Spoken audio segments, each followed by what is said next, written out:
আজ মনে এক আলাদাই আনন্দ, এক আলাদাই অনুভূতি। কারণ এতদিন বাদে হাতে গোনে 8 মাস পরে নিজের মা বাবাকে দেখব।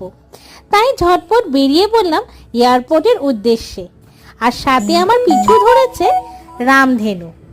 আকাশে জুড়িয়ে সুন্দর এক রামধেনু যেন আমার পিছে পিছেই চলছে। তার 7টা রঙে মনে যেন এক আলাদাই অনুভূতি লাগছে।